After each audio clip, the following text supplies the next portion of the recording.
of our topics. However, we're talking about one of the important factors in our journey of one of those important factors is the company you keep, a friendship you establish. Or in other words, what kind of friendship I should have as a Muslim. What kind of company I should keep as a Muslim. Because a lot of time, people say, well, I can be a friend with anybody, but they cannot affect me. I'm a good mu'min. I'm a good Muslim. I'm practicing. I'm praying. I'm fasting. Any person I come to be a friend of cannot affect me. But is that real? Or is just a delusion we think? Tonight we want to share some light about what the Islam and the hadith of Ahlul Bayt tells us about the importance of people you keep as a friends around you. But before we talk about this, brothers and sisters, let's take a look at this verse in Surah An-Nisa, chapter 69, which was revealed upon the Prophet in regarding a friendship and the people you keep a company. The ayah was revealed upon the Prophet regarding a young man who was very, very attached to Rasulullah. Very in love of the Prophet. That this young man, anytime he comes out and he sees Rasulullah, that is the beginning of his happiness. He enjoys being around Rasulullah. And anytime Rasulullah leaves to go home, his sadness starts. He starts to cry and weep. Every day that is his custom. One day Rasulullah asked him, why are you crying when I leave? Going home, I'll come back tomorrow. He said, Ya Rasulullah, I'm not crying because you're dead or not coming back. Now look at how this young man thinks. He said, Ya Rasulullah, my crying is more about Yawmul Qiyamah. So, Ya Rasulullah, in this world, I have a privilege and honor to be with you. Sit next to you, talk to you, look at your face, ask you questions, be in your company. But Ya Rasulullah, Yawmul Qiyamah, I know for sure your level is way up there, and I'm not there. And I'm not going to have the privilege of being with you all the time, Ya Rasulullah, Yawmul Qiyamah. That is the reason of my tears and my cry. Right there, Allah subhanahu wa ta'ala sent a text message. You know text message? Allah, we always text, right? Share information. Now, who's the text message? Rasulullah. What is it? This verse. وَمَنْ يُطِعِ اللَّهِ, who obeys Allah, fully obedience in all Allah's orders, وَالرَّسُولِ, and he obeys the messenger, both of them. You cannot obey Allah and not obey the Prophet, or obey the Prophet, not obey Allah. They're both together. وَمَنْ يُطِعِ, who obeys Allah, وَالرَّسُولِ, and obeys the messenger. Allah said, tell him, Ya Rasulullah, فَأُولَٰئِكَ, Allah subhanahu wa ta'ala said, who will be accompanied with those who Allah blessed. Tonight, I want you to open your heart, because there is something very important for us to take home tonight, brothers and sisters. And what is it? This ayah has something to do with surah you read every day in your salat. And that's Surah Al-Fatiha. Surah Al-Fatiha, there is one part of that surah, every day you ask Allah something. What is that something? You say, Ihdina siratal mustaqim. That's one. Then he said, Siratal ladina an'amta alayhim. Two things you ask Allah every day, Salatul. Every day, at least 10 times a day. You say this in your salah. Ya Allah, keep us on the right path. What path? He said, the path you, Allah, blessed. That's what you ask Allah, right? I want to be with those you blessed. Now the question, who are the ones that Allah blessed that you want to be with them? Man hum alladhina an'ama Allahu alayhim. Now this ayah we just read answers the question in Surah Al-Fatiha. Alladhina an'ama Allahu alayhim. Those Allah blessed that you want to be with them. The ayah says, فَأُولَٰئِكَ مَعَ الَّذِينَ أَنْعَمَ اللَّهُ عَلَيْهِمْ. Those who obey Allah, they obey the messenger. Allah said, then they are with those Allah has blessed. Now who are those Allah blessed? Then the ayah says, مِنَ النَّبِيِّينَ. All the prophet, from Adam alayhi salam, up to our prophet, Rasulullah sallallahu alayhi wa alayhi. Allahumma salli ala Muhammad. They come in the first line of the people Allah blessed. فَأُولَٰئِكَ مَعَ الَّذِينَ أَنْعَمَ اللَّهُ عَلَيْهِمْ مِنَ النَّبِيِّينَ. Of those prophets. That's number one. Number two, وَالصَّدِّيقِينَ. And the truthful ones. People who tell the truth. When they see things, they see it as it is. They don't lie to others because of their self-interest. They don't turn truth to the false because of their personal gain. They say it for themselves or it's them. وَالصَّدِّيقِينَ. That's group number two. Group number three, say وَالشُّهَدَاء. Ash-shuhada in Quran has two meanings. The word shaheed that we use has two meanings. One is called ash-shaheed ala al-amal. Ash-shaheed, the one who witnesses and sees things, is called shaheed. Allah is called shaheed too.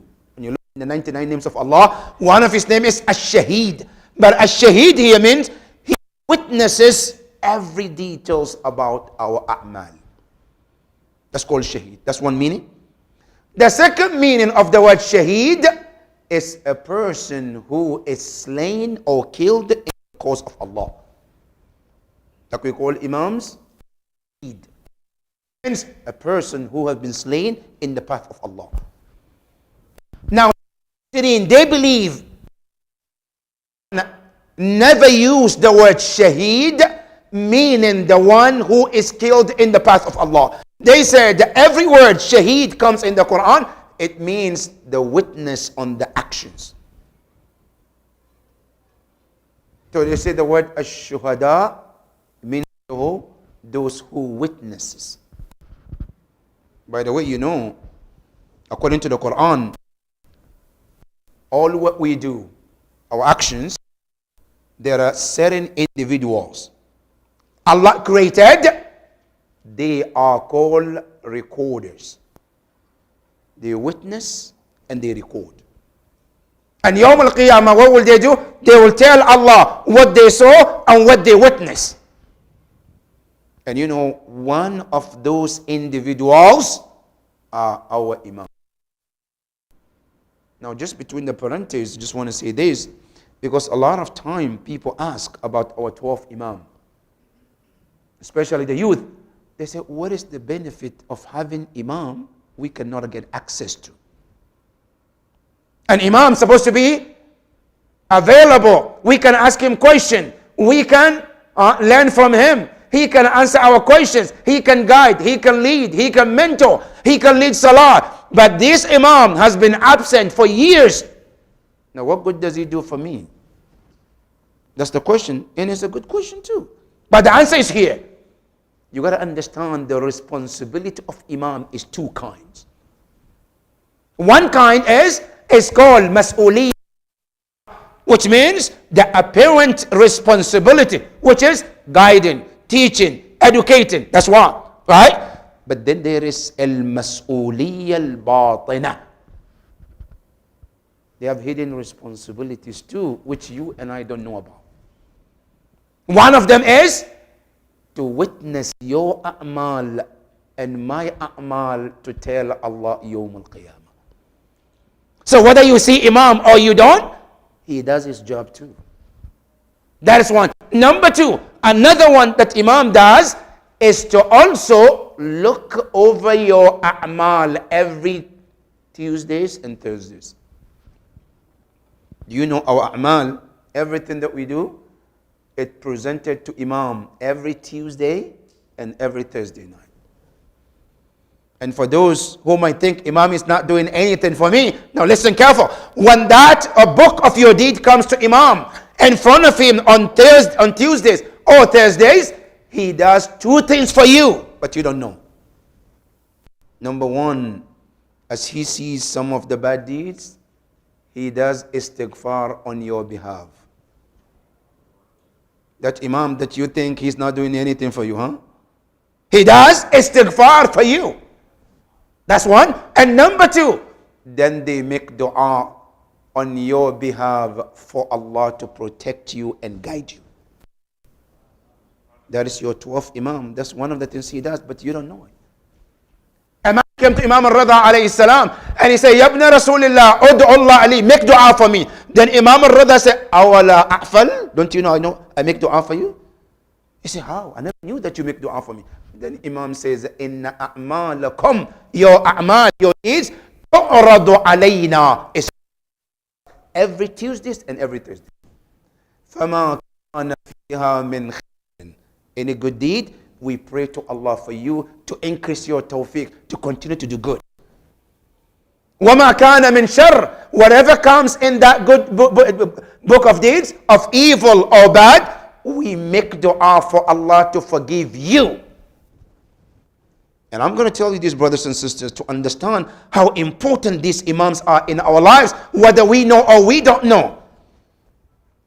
You know, we are breathing today, and Allah is my witness.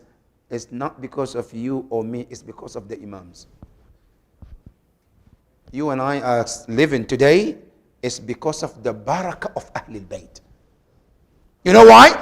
Here, you and I, we know for sure, Allah destroyed the people of Noah because of disobedience, right? He destroyed the people of Lut because of one disobedient. He destroyed the people of Salah because of one disobedient. Today, you and I are doing all of that and still there.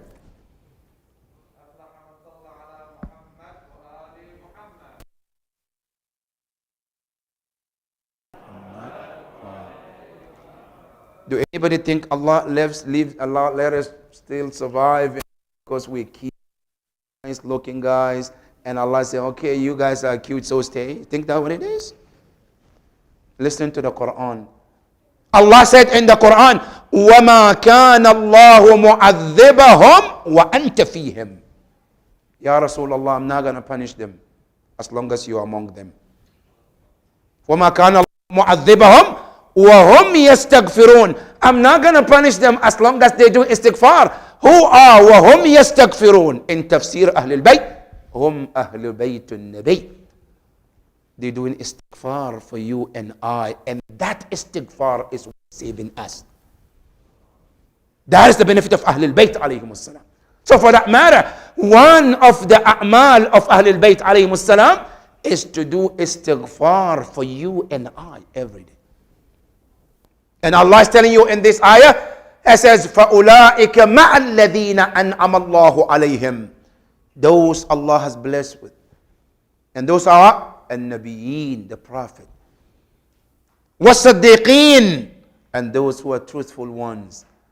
The third one, وَالشُّهَدَاء, and those who witness the a'mal of yours, which are the Ahlul Bayt.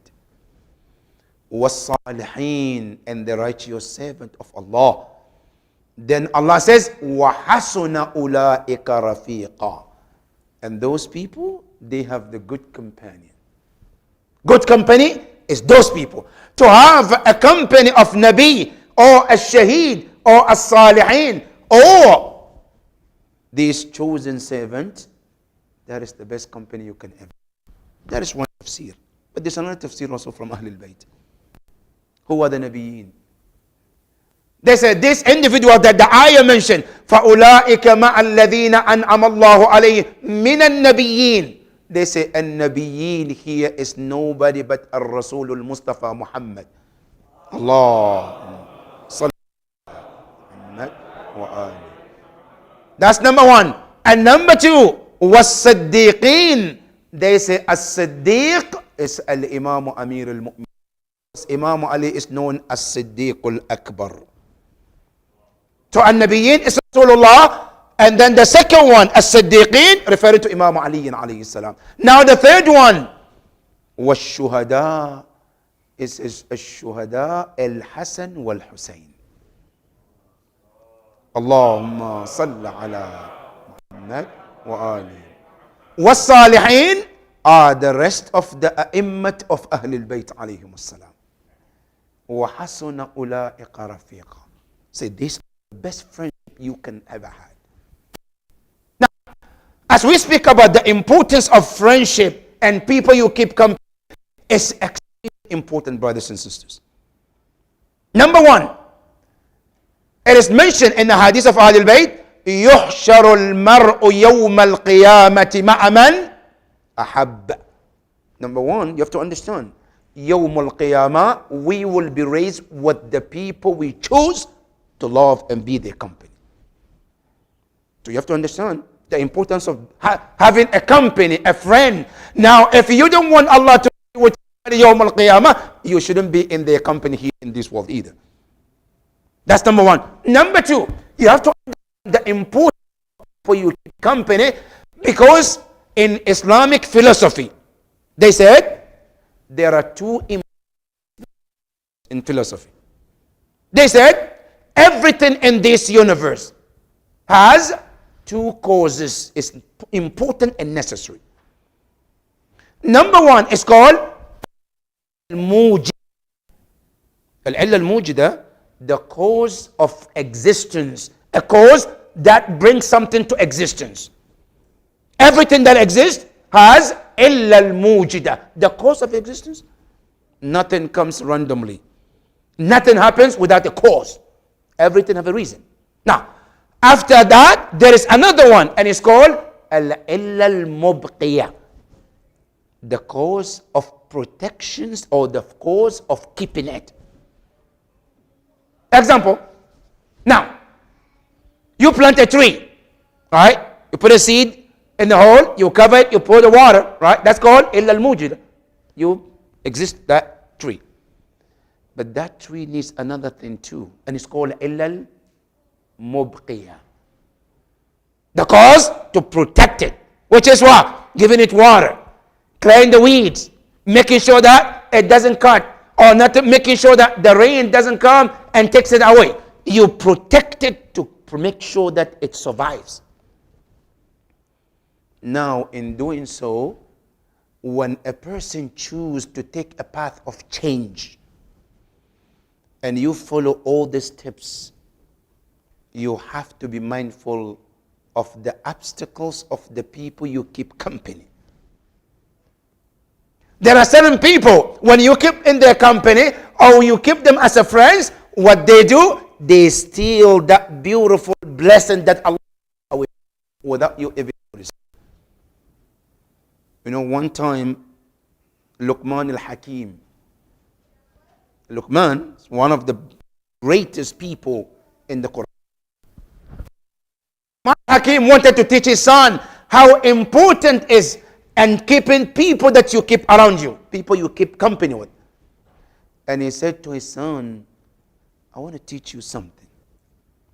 He said, what do you want to teach me, Dad? He said, give me a few minutes. Look into the store, and he bought two things. One was a white shirt, white jilbab, it was new from the park. Then he bought a charcoal. You know charcoal that we do barbecue with it? This charcoal, he bought it too. And he came home. And he called his son. He said, my son, this is jilbab for you. The son took it, nice, new, white, mashallah. Then he said, this also is for you. So I give him the charcoal. He said, what am I going to do with this, Dad? He said, it's for you. Play with it. I said, okay. The son took the shirt and took the charcoal with him too. He went out all day long playing with the white shirt and the charcoal. And you know what's going to happen, right? At the end of the day, he came home. You know what happened to that shirt? Oh, it's turned to black. As he walked in, his father, Luqman al-Hakim, called him. He said, my son, what happened to the shirt? I gave you the shirt, clean, nice. What happened to, what did he do? He said, I was just playing with this charcoal, that's all, didn't do anything. Luqman said to him, come, sit down. He sat, I said, my son, the example I want to give you is this. He said, look at this white shirt. It can be you. Your heart, your mind is clean, is pure. But the moment you associate with people who are like this charcoal, they can turn you like this. That is the example of life. Now, you can think, no, he cannot do. It's not about one day. It doesn't happen one night. It doesn't happen 2 days. It doesn't happen 2 weeks. It happens with the time. And today, as we speak, brothers and sisters, if you read what is happening in American prison today, a lot of people are in prison not because of themselves, it's because of their friends' influence. Things they never thought they will do, but friends influence them, and before they realize, they got themselves into trouble. Before they realize, they got themselves in a situation they can't get out. This is the company that you keep. That's why it's extremely important, brothers and sisters. We all have to be very careful. The company you keep. Now, that is why Ahlul Bayt alayhimus salam, they tell us certain people you can keep company and certain people you shouldn't keep company with. Number one, they tell, how do you find a friend, by the way? How do I choose a friend? Now, sometimes we say, this is a good guy. He makes me laugh. I feel good with him. He is a nice guy. He is nice looking. All these reasons that we choose friends, according to Islam, this is not the standard. Ahlul Bayt tells us, don't choose a friend unless you try to do things with him or her. If they pass these 3 things, then they can be your friend. You can keep company with them. What are they? Number one, Al-Imam says, try a person during the time of anger. When a person is angry, that is when the reality comes. When a person is angry and he can control and do the right thing and do the just, that is a good person to keep company. That's one. Number two, said, don't choose a friend or company unless you live with them. That is how you get to know a person. That's two. Number three, you get to know a person when you work with them. The 3 things let you understand the kind of person you're dealing with. And this is from Imam Ali alayhi salam. When he wanted to know a person, he asked who knows him. The man said, I know him. He said, how do you know him? He said, every day he passes here, he says salam. And when he walks back, he says salam. Imam said, you don't know him. No, he back every day says salam when he moves. I said, no, you don't know him. He said, you can only know a person during 3 situations. Number one, he said, when you travel with them, or when you live with them, or when you work with them, then you know the person. That is how you try to know a person. That's one. Now, I get to try the person. What are the people that I shouldn't company? Here the Prophet tells you, number one, is it لا تصاحبن الأحمق. Do not take a person who is an idiot as a friend. Why, Ya Rasulullah? He said, لأنه, the person like that, يريد أن ينفعك فيضرك. He would like to help you, but then he end up hurting you. That's the person, right? He has a good intention. I want to help you, but then he end up doing what? Hurting you. The Prophet said, don't keep a company of such person. That's one. Number two, the Prophet says, وَلَا تُصَاحِبَنَّ قَاطِعُ الرَّحِمَةِ. Never keep a company of a person who cut the tie with his relatives. A person, the relatives, because you have to understand them, brothers and sisters. You know, there are people we have in life. There are two kinds of them. There are certain people in your life, you chose to be with them. You chose a neighbor. You choose a friend. Right?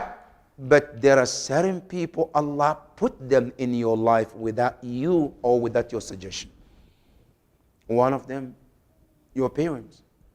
One of them, your brothers, your sisters, your uncle, your cousins, your nephews. These are people who relate to you by blood without you having to do anything with it. It's Allah's decision for you.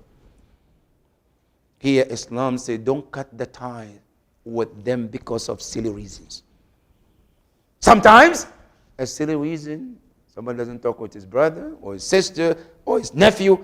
Now listen to the hadith. The person who cut the ties with the people that Allah has kept the tie with them, Allah subhanahu wa ta'ala says, the person is called mufsid.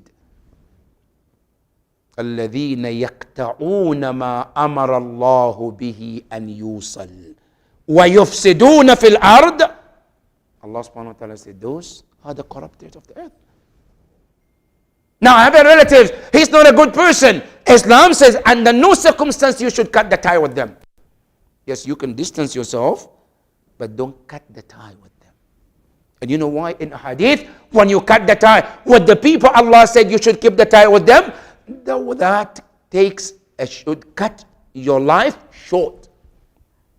One of the effect of it, when a person cut the ties with your relatives, a brother, a sister, it shortens your life. Here the Imam tells you, لا تصاحبن من قاطع رحمه فإني وجدته ملعون في كتاب الله. A person relatives is cursed in the Quran. And Imam said, don't be a friend of that kind of person. That is number two. Number three, لا تصاحبن النمام. Don't ever take a friend or a company of a person who likes to talk about others. This brother did this, this sister did this. You know why don't take a friend like this? He says, فَإِنَّهُ. That person like that, the way he brings others information, is going to take yours too. It's a simple mathematics. Doesn't need any rocket science to understand that, right? You think he comes and tells you about this person, that person, and you're always happy and giggling and happy. Yes. As he leaves, he takes yours too. Imam said, don't be friends to these kind of people because they destroy you from within. These are not a good people to take friends with them, to be friends with them. Now, what kind of people should I keep company with? The hadith comes to tell you. It's amazing. Allahu Akbar. It says, and this comes from Isa ibn Maryam. Prophet Isa tells you, and this came from the disciples when they asked him, Ya Isa ibn Maryam, if ever a day comes, you are not with us, we cannot have the privilege of being in your presence. Who do you advise us to take as a friends? Then Isa ibn Maryam told them three things to look in a friend that you spend time with. He says, وَإِذَا فَجَالِسُوا مَنْ تُذَكِّرُكُمُ اللَّهُ رُؤْيَتُهُ. Take a friend that when you sit with him, he or she reminds you about Allah. Constantly when you sit with them, a conversation, whatever you do, it always brings you about Allah. You want to go that way, he brings you back to Allah. That is kind of friend that you have to keep company. Let me give you an example of that. Friends, it is mentioned that one friend's, company, they're working together, they go to school together. One day they were coming back from school. They were hungry. They were passing by a big farm where there's apples and trees and all of the fruits. Then one of the friends said to another, we're hungry. We still have a long way to walk home. And we don't have money to buy anything. Can we just get into this farm and pick some of the fruit? That's a suggestion. Then the other friend said, yes, let's go. Let's do it. So friends support one another. Let's do it. Now they went to the farm. One of them decided that he's going to climb that tree to cut the fruit, but the other one will be on the ground watching. Right? If somebody's coming, they can alarm him, they can run away. Because they're stealing somebody's fruit. They were there. This guy climbing. As he was climbing and climbing, the ones who standing, immediately he said to the one climbing, somebody is coming, let's roll. He landed, he came down, he started running and running. As they continue running, they look, nobody behind. He said, what are you talking about? You say somebody's coming, who? As they stop, he said, look, when you were getting up there to cut that fruit, I saw Allah is watching. I didn't see the owner, but I saw Allah was watching us and what we're doing. And whatever the case is, we will stand before Allah to answer about this fruit that doesn't belong to us. And that is why I wanted to remind you about Allah so that we refrain from stealing somebody's fruit. This is the kind of friends we need to keep. Not a friend that want to tell you what you want to hear. Because a lot of time we want to keep a company of people that want to tell us what we want to hear. They're not going to tell you when you're wrong. They're not going to tell you when you're mistaken. No. I want to hear what I want to hear, and I want to keep your company. That's not a good friend. A good friend is the one who tells you the truth, even if it's against your will. Because a mu'min, according to the hadith, al-mu'minu mir'atu akhi. The mu'min is supposed to be like a mirror for another brother. That when he sees something wrong, he tells. When I see something wrong, I tell him as it is. Learn from each other. So the first quality, a friend that you're supposed to keep as company is man tujalisu man tudhakkiru Allahu ru'yatu. A person that when you see him, he reminds you about Allah. That's one. Number two, وَيَزِيدُكُمْ فِي كَلَامِهِ مَنْطِقُ. When he speaks, you learn something from his words. You increase knowledge or wisdom or something from spending time with him. You know, some people, when you're with them, you're not learning anything but losing everything. You're not going to learn anything because it's important. We have to understand, brothers and sisters, when you spend a time with someone, all right? Now, that time that you spend with that person, Allah will ask you yawm al-qiyamah that time, what did you gain out of it? That time is Allah. You have to spend a time or at that time in a place or location that something beneficial come to you. وَيَزِيدُكُمْ فِي كَلَامِهِ مَنْطِقُ. When he said something, a wisdom, a story, something you learn from it. That's number two. Number three, وَيُرَغِّبُكُمْ فِي الْآخِرَةِ عَمَلُ. And when he encourages you to do more about your akhirah. When he acts, his actions, it always makes you excited to get to do something about your akhirah, about qiyamah, about the day of judgment. That person is the person you need to keep company with. These are the people you need to keep as friends as to be in their company. But any other person who will take away from you, that is not a person you need to keep company. And that is what the Quran tells you here. وَحَسُنَ أُولَٰئِكَ رَفِيقًا. Those people are the ones that you have to keep company with. Because those people who are not good company, they take that good, precious gift that you have away from you. And as you take this journey to Allah subhanahu wa ta'ala, as you take this journey, you have to make sure that you don't allow any obstacle to come on your way to take you away from that journey that you meant to get to Allah subhanahu wa ta'ala. And one of the important facts is the company you keep. And tonight, one of the best examples are the owner and Muhammad. You know this their company? Abbas Abul Fadl al-Abbas. What a best companion. Abul Fadl al-Abbas was the person that they spent time for the most of their times. And when they spent time with Abul Fadl al-Abbas, what do you they learn things from Abul Fadl al-Abbas. You know, one of the things they learned from Abul Fadl al-Abbas was how to fight and defend themselves in preparation for Karbala. That's what they learned from Abbas. So on the day of Ashura, whatever they learned, whatever the skill they had on the land of Karbala, which they use and display to fight and defend Imam Hussein, was nothing but the company that they gave Abul Fadl Abbas. And you know, on the night of Ashura, their mother, Bibi Zainab alayhi salam, when she asked Imam Hussein, have you tested your companions? Are they going to stay with you? Are they real? Are they going to leave you? Imam Hussein said, yes. Bala balawtuhum. I tested him. And they're good and they're loyal. Then the next thing she did was to call her two sons, Aun and Muhammad, in the tent. And that's two of them. And she asked them, Allahu Akbar, what are your plans for tomorrow?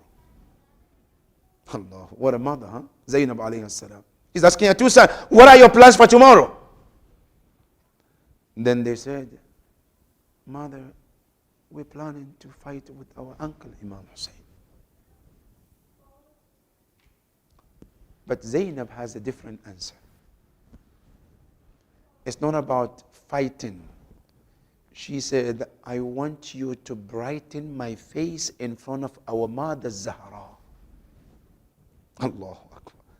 That's what she told.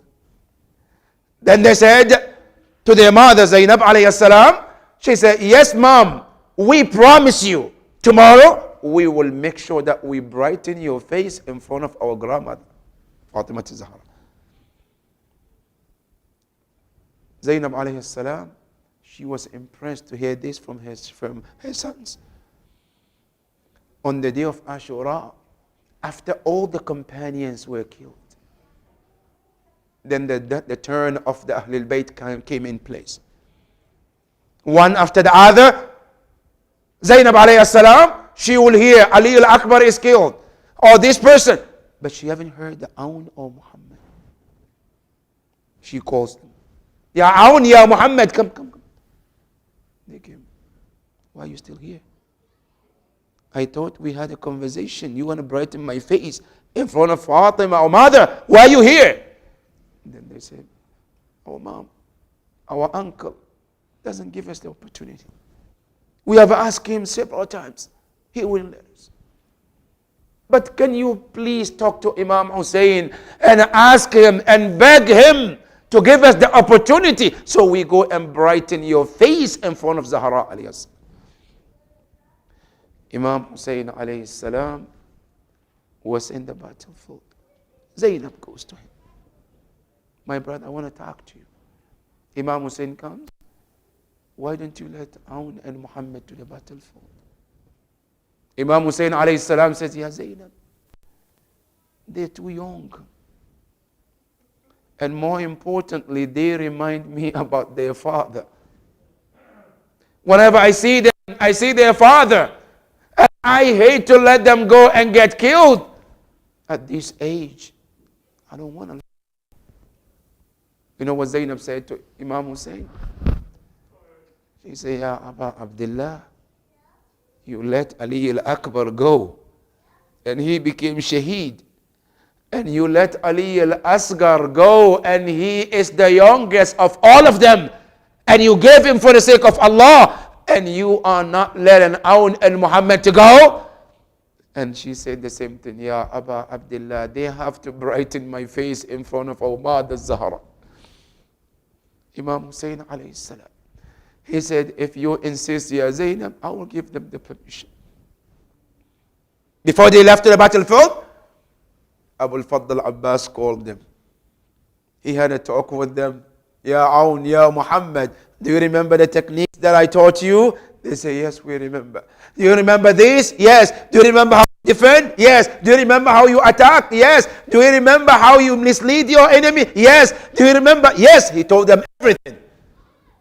And then they came to their mother and they said to their mother, Zainab, Ya Ummah, oh, mother, ready to go to the battlefield, to go and brighten your face in front of your mother Zahra. Do we have your permission? Zainab alayhi salam, she said, yes, go. They left to the battlefield. Two of them, they were working together. Two companions, they were working as a company. They worked together, fighting the enemies, one after the other. With their age, they were able to kill so many of those enemies until both of them were overpowered by the enemies. The enemies started to attack them from behind, from the front, from the left, from the right. Even the younger age did attack them. And as Aoun and Muhammad were falling, they called their uncle Imam Hussein alayhi salam. Assalamu alayka ya Aba Abdullah. Imam Hussein rushed towards Aoun and Muhammad as he were in their final moment. He picked them up. The first thing they asked Imam Hussein alayhi salam, he said, can you tell our mother, can you ask her, did we brighten her face in front of our grandmother Zahra? When Imam Hussein alayhi salam heard this, he busted into tears and he said to them, Bala wallah, you have brightened the face of your mother. You have brightened the face of Zainab alayhi salam in front of our mother Fatima. Then Imam Hussein alayhi salam, as he was looking at them, they became shuhada in the arm of Imam Hussein alayhi salam. Imam Hussein returned to the tent as he told Zainab, look at Zainab, everyone who dies, every shaheed Zainab alayhi salam, she will go and sit with the family of the shaheed. But the moment she was told about her children, she took her face towards the Kaaba. She did tayammum and she started doing 2 rakah prayer, and it's called Salatul Shukr. In her sajda she says, Allahumma taqabbal minna hadha al-qurban. Ya Allah, all we have is just 2 children that we gave, and all we want from you is to accept this from us, Ya Allah. Zainab salamullahi alayha, all the shuhada, she goes and gives the family their condolences, but for her children she asks Allah to accept her children and accept that sacrifice that she gave. What a mother, what a woman, Zainab salamullahi alayha. Tonight our condolences to Zainab alayha salam. Rabatallahu kalbaki ya Zainab. May Allah strengthen your heart for the martyrdom of your children. Azzamallahu lakil ajr. May Allah give you the best reward, the greatest reward. في ولديك محمد وعون. عظم الله لك الأجر بمصابهم. إنا لله وإنا إليه راجعون. وسيعلم الذين ظلموا أي منقلب ينقلبون والعاقبة للمتقين. إلهنا نسألك وندعوك بأحب الخلق إليك بمحمد وعلي وفاطمة والحسن والحسين والتسعة المأسومين من ذرية الحسين. اللهم بحقهم عليك وبحقك عليهم فرج عنا فرجا آجلا قريبا كلمح البصر أو هو أقرب من ذلك. اللهم بحقهم عليك وبحقهم عليك يا الله. شافنا وشاف جميع مرضى المسلمين يا الله. اللهم بحقهم عليك وبحقك عليهم يا الله. ارحم موتانا وموتى جميع المسلمين، لا سيما الحاضرين الجالسين السامعين، إلى أمواتهم وأموات المؤمنين والمؤمنات ومن أوصاني بالدعاء، وإلى أموات العلماء والشهداء والصالحين. رحم الله من يقرأ الفاتحة مع الصلوات. صلى. بسم الله.